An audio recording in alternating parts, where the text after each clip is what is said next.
ராம்கி, உங்களிடமிருந்து நான் ஆரம்பிக்கிறேன். முடிவடைந்து விட்டது ஜனநாயக திருவிழா. வாக்குப்பதிவு, அதாவது இந்த தேர்தல் முன் எப்போதும் இல்லாத வகையில் இருக்கும் அப்படின்னு நம்ம தொடர்ந்து பேசிகிட்டே வந்தோம். வாக்குப்பதிவும் ஏறக்குறைய அதை நிரூபித்திருக்கிறது. இந்த அதிக வாக்குப்பதிவு நிறைய கருத்துக்களை, நிறைய ஆருடங்களை, கணிப்புகளை உருவாக்கியிருக்கிறது. நீங்கள் அறிந்தது தான். எப்படி பார்க்குறீங்க ராம்கி? 5 மணி நிலவரம்படி 83%. இது நிச்சயமாக ஏறும். எவ்வளோ ஏறுங்கிறது தான் இப்போ கேள்வி. இப்போ நீங்கள் ஒருவேளை எஸ்ஐஆர் நடைமுறை இல்லை என்றால் என்ன ப்ரெடிக்ஷன் சொல்லுதுன்னா 73% இருக்கும் அப்படிங்கிறாங்க. ஸோ இது ரஃப் கால்குலேஷன் தான் நான் சொல்கிறேன். என்ன கூடுதலாக குறைவாக சொல்கிறீங்க? இதே எக்ஸாக்டாக ஒரு 10% குறைஞ்சிருக்கும். இப்போ எஸ்ஐஆர் நடைமுறை கிளீனப் ப்ராசஸ்னால இன்றைக்கி 83% தொட்டிருக்குது. எவ்வளோ ஏறலாம் அப்படின்னா ஒரு 3% ஏறலாம். 85% கிராஸ் பண்ணுறதுக்கான வாய்ப்புகள் இருக்குது. ஸோ இதை வந்து எல்லாருமே எப்படி பார்க்குறாங்கன்னா அதிகமான வாக்குப்பதிவு அப்படின்னு பார்க்கும்போது நம்ம பர்சன்டேஜை பார்க்கக்கூடாது. சாதாரணமாக என்கிட்ட ஒரு நண்பர் சொல்லுவார், நான் 50% வேலை முடிச்சுட்டே அப்படிம்பார். கொடுத்த வேலையை 2 வேலை தான், அதில் ஒரு வேலையை முடிச்சிருப்பார். அது இன் டேர்ம்ஸ் ஆஃப் பர்சன்டேஜில் சொல்லும்போது அது ஒரு கிளாமர் ஒரு மாதிரி தான் இருக்குது. ஸோ நம்பர்ஸ் சொல்லணும், எத்தனை லட்சம் மக்கள் கூடுதலாக வாக்களித்திருக்காங்க அப்படின்னு. மேபி ஒரு ரஃப் எஸ்டிமேட்டாக பார்த்தா ஒரு 20 லட்சம் மக்கள் கூடுதலாக இந்த தேர்தலில் புதிதாக வாக்களித்திருக்கலாம். 20 லட்சம் பேர். ஸோ அந்த 20 லட்சம் பேர் எங்கே போவாங்க அப்படின்னா மேக்சிமம் பாசிபிலிட்டி விஜய் கட்சிக்கு வாக்களிக்கிறது. 20 லட்சம் சரியான கணக்கு. 20-25 லட்சம் வச்சுங்களேன். ஸோ அதிகமாக அவங்களுக்கு போகிறதுக்கான வாய்ப்புகள் இருக்குது. அதில் ஒரு போர்ஷன் நாம் தமிழருக்கு போகும், ஒரு போர்ஷன் திமுக அதிகமாக போகிறதுக்கு இருந்தாலும் மேஜர் போர்ஷன் போகிறதுக்கு வாய்ப்பு இருக்குது. எல்லாருமே இன்னைக்கு அதிகமான வாக்குப்பதிவுன்னு சொல்கிறதுக்கு பேஸ் லைன் எதை எடுத்துக்கிறாங்கன்னா 2021 எடுத்துக்கிறார்கள். 2021ங்கிறது எக்ஸப்ஷனல் கேஸ். கடந்த 20 ஆண்டுகளில் அது நிச்சயமாக எக்ஸப்ஷன். ஏன்னா அன்றைக்கி கோவிட் லாக்டவுன் நடைமுறை இருந்த காலம். ஸோ இயல்பாகவே எங்கள் டர்ன் அவுட் வர்றதுக்கான வாய்ப்பு, முதியோர்கள்லாம் வருவதுக்கு ரொம்ப யோசிச்சுருப்பாங்க. ஸோ குறைவானது தான். நீங்கள் 3 தேர்தலையும் பார்க்கணும். 2011, 2016, 2021 மூன்றையும் எடுத்து அதுக்கு ஆவரேஜ் பார்த்து தான் பார்க்கணும். அப்படி பார்த்தா 2016ங்கிறது 74%. அதாவது மத்தியானம் வரைக்கும் பார்த்தீங்கன்னா கூட 74, அதாவது ஒரு ஆவரேஜாக பார்த்தீங்கன்னா 74%. 2011ங்கிறது 78%. ஸோ இந்த வகையில் பார்க்கும்போது இன்றைக்கு எஸ்ஐஆர் நடைமுறையில்னா 73% கிட்டது இஸ் வெரி நார்மல், இயல்பான தேர்தல். இதில் நம்ம எக்ஸைட் ஆகிறதுக்கு, ரொம்ப பெரிய டேர்ன் அவுட் ஆகிறதுக்கு ஒரு எந்த விதமான நியாயமான காரணம் இல்லைன்னு நான் நினைக்கிறேன். ஸோ என்னென்னா கூடுதல் புதிதாக வந்த வாக்காளர்கள் யாரை தேர்ந்தெடுப்பார்கள் அதுதான் மட்டும்தான் கீ ஒழிய அந்த குவான்டிட்டியாக பார்க்கும்போது எல்லாம் ஒன்று தான். ஸோ அடிப்படையில் நம்ம 2021 தேர்தல் ஒப்பிடக்கூடாது. நிச்சயமாக 2011, 2016 ஒப்பிட வேண்டும். ஸோ இதில் சில பேர் 2011 ஒப்பிட்டாங்கன்னா என்ன, 2011 கிட்டத்தட்ட ஆட்சிக்கு எதிரான மனோபாவம், ஓட்டர் டேர்ன் அவுட்டில் ஆளுங்கட்சிக்கு எதிரான ஒரு மனோபாவம் இருந்தது. அதனால் அதை இதையும் ஒப்பிடுவாங்க. அது அவருக்கு பிடித்தமான அரசியல். ஆக்சுவலாக 2016ங்கிறது ஒரு 3வது ஒரு அணி ஏற்கனவே இந்த ஆட்டத்தை கலைச்சி போட்டது. அதுதான் 2016. அது நார்மல் 74%. ஸோ இப்போ இந்த போக்கு 2016 ஒப்பிடுவதா 2011 ஒப்பிடுவதா அப்படிங்கிறது நமக்கு தெரியாது. நாளைக்கு நிச்சயமாக அதை ஒப்பிடுவோம். ஆனால் இன்றைய அளவுக்கு என்ன நிலைமைன்னா அப்படி நம்ம எக்ஸைட் ஆகிற மாதிரியான ஒரு வாக்குப்பதிவு நடக்கவில்லை. தமிழ்நாடு முழுக்க ஒரே சீரான வாக்குப்பதிவு நடக்கவில்லை. நீங்கள் டிஸ்ட்ரிக்ட் வைஸ் பார்த்தீங்கன்னா தெரியும். ஒரு சில டிஸ்ட்ரிக்டில் இன்றைக்கி நம்ம 83% ஆவரேஜ் சொன்னோம் 5 மணிக்கு. ஒரு சில சதவீதத்தில் 74% இருக்குது. ஒரு சில சதவீதத்தில் 89% தான் இருக்குது. ஸோ அதனால் பெரிய அளவு இது வழக்கமாக இருக்கிறது தான். ஆனால் எந்த அளவுக்கு டீவியேஷன் இருக்குங்கிறத நம்ம பார்க்கணும். நான் ரொம்ப இதுக்குள்ளே போகல, ஏன்னா ஃபைனல் ஃபிகர் வந்தப்பறம் தான் நம்ம எதை பற்றி இருந்தாலும் பேச முடியும். பட் இந்த ட்ரெண்ட் எப்படி சொல்லுதுன்னா, இளைஞர்கள், அதாவது நம்ம என்ன எதிர்பார்த்தோம்னா இன்றைய காலையில் மிகப்பெரிய ஒரு கூட்டம் போலிங் பூத்து வாசலில் காத்திருக்கும்.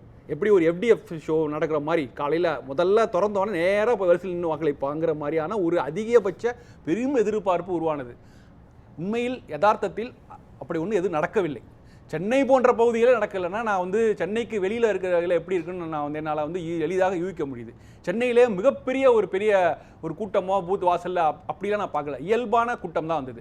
சென்னையோட அதிக வாக்குப்பதிவுக்கும் அந்த காரணங்களோட தான் பொருத்தி பார்க்கணுமா ராம்கி சொன்னது? இல்லை, அதாவது என்னென்னா இந்த டேர்ன் அவுட் இருக்குது பார்த்தீங்களா, ஓப்பனிங். நம்ம இப்படி இந்த மொழியிலே பேசுவோம். இந்த சினிமா ஃபர்ஸ்ட் FDF ஷோவில் ஓப்பனிங் இருக்குது பார்த்தீங்களா, அது மாதிரி நீங்கள் ஒரு பெரிய மாற்றம் இருக்குது. அந்த மாற்றத்திற்கு தாவேக்காவோ நாம் தமிழர் கட்சியோ காரணம் சென்னையில் அப்படின்னா காலையில் இந்த 11 மணிக்குள்ளே மிகப்பெரிய அவங்க ஆதரவாளர்கள், மிகப்பெரிய ஆட்கள் உள்ளே வரணும், நிறையா வந்திருக்கணும். இளைஞர்கள் கண்ணில் நிறைய பேர் பட்டிருக்கணும். நான் 11 மணிக்கு பார்த்த வரையும் ஓவராலாக ட்ரெண்ட் பார்க்கும்போது பெரிய அளவில் இளைஞர்கள் உள்ள வரல. ஒரு நடுத்தர வயதினர்கள், முதியவர்கள் தான் காலைல வந்தாங்க. அதுக்கு 2 காரணம். நிஜமாவே அவங்க காத்திருந்து வாக்கு போடலாம், இல்லை மத்தியானத்துக்கு மேலே போனால் வெயிலாக இருக்கும், அதனால காலையிலே போட்டு வந்தாங்க. 11 மணி அளவில் 50 தாண்டிவிட்டு. ஆனால் அந்த 50%க்குள்ளே எத்தனை பேர் இளைஞர்கள், எத்தனை பேர் நடுத்தர வயதினர், எத்தனை பேர் முதியோர்கள், அதை நம்ம பிரேக் அவுட் பண்ணி பார்க்கணும். ஒருவேளை இந்த 50%த்தில் அதிகமான பேர் இளைஞர்களாக இருந்திருந்தால் நிச்சயமாக இந்த இந்த இந்த ட்ரெண்ட் வந்து இந்த புதிய கட்சிகளுக்கு ஒரு கூடுதல் வாய்ப்பை கொடுக்கும். ஆனால் அப்படி நான் கண்ணில் பார்த்த வரைக்கும் அப்படி எதுவும் இல்லை. அதனால தான் நான் வந்து பெரிய அளவுக்கு எக்ஸைட் ஆகலை ஆக்சுவலாக. ஸோ இப்போ நீங்கள் வந்து இந்த டைம் ரொம்ப முக்கியம். காலையில் யார் வாக்களிக்கக்கூடியவர்கள், மத்தியானம் யார் வாக்களிக்க, ஈவினிங் வாக்களிக்க. இப்போ வந்து நிறைய இப்போ வழக்கத்துக்கு மாறாக 6 மணிக்கு மேல் வந்தவர்கள் அதிகங்கிறாங்க. அது 2 விதமாக எடுத்துக்கலாம். ரேட்டாக வந்திருக்காங்க, நிறைய பேர் வெயிட் பண்ணுறாங்க அப்படின்னு சொல்லலாம். ரெண்டாவது, இதுக்கு மேலே ஏதாவது ஒரு குளறுபடி நடப்பதற்கான வாய்ப்புகளும் இருக்கிறது. ஒரு சில தொகுதிகளில் ஒரு ஹெட் டு ஹெட் ஃபைட் நடக்கும்போது அது அவங்களுக்குள்ள ஒரு மோதலை முடியலாம். இல்லை என்றால் அவங்களுக்குள்ள ஒரு பரஸ்பர சமம், உங்களுக்கு 2 ஓட்டு எங்களுக்கு 2 அப்படிலாம் இந்த மாதிரி விஷயங்களும் நடப்பதற்கான வாய்ப்பு இன்றைக்கி இருக்குது. நான் மற்ற தேர்தலும் பார்க்காத இன்னொரு விஷயத்தையும் பார்க்குறேன். சின்ன சின்ன வன்முறைகள், அது பெரிய அளவுக்கு இல்லைனாலும் சின்ன தாக்குதல்கள். ஒரு இது வந்து ஒரு இவிஎம் மிஷின் அந்த இதை வந்து உடச்சிட்டார் ஒருத்தர், வேட்பாளர் நினைக்கிறாரு. இது போன்ற செய்திகளை நம்ம அந்த கடந்த தேர்தலில் பார்த்ததில்லை. அது வந்து அந்த அந்த வன்முறை அந்த இதோடைய தாக்கம் வேணால் பெருசாக இல்லாமல் இருக்கலாம், சின்ன சின்னதாக இருக்கலாம், செய்திகளில் நாள் முன்னாடி அடிபடலாம்.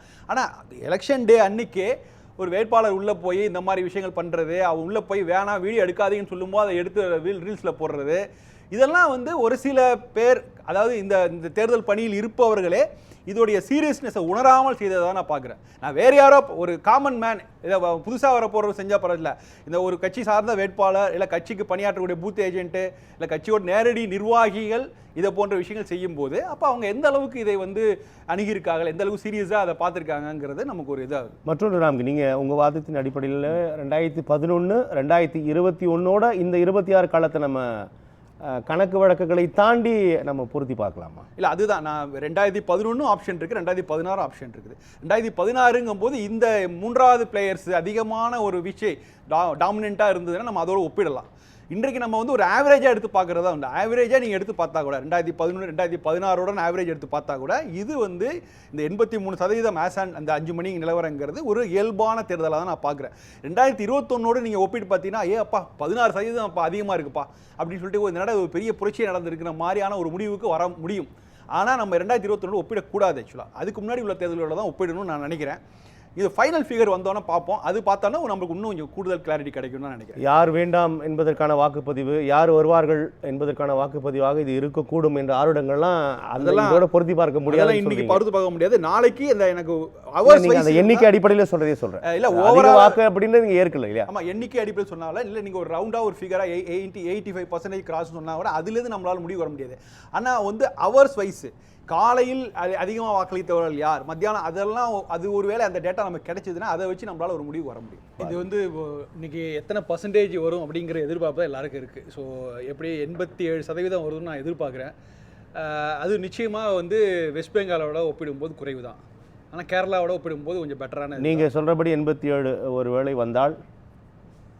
வந்தாலும் அது நான் திரும்ப தான் சொல்லுவேன், இது வந்து இயல்பான வழக்கமான ஒரு 2011 போலவோ இல்லை 2016 போன்ற வழக்கமான எலெக்ஷனாக தான் நான் பார்க்குறேன். நந்தகுமார் நிறைய தரவுகளோட சொன்னார். ஆமாம், அவர் சொன்ன தரவுகளோட நான் முழுமையாக உடன்படுறேன். ஏன்னா நீங்கள் பேட்டர்ன் என்ன பிரச்சனை என்னென்னா தமிழ்நாடு முழுக்க ஒரே மாதிரியான ஒரு பேட்டர்ன் இல்லை. அதுதான் அவரும் வந்து வழிமொழிந்தார்.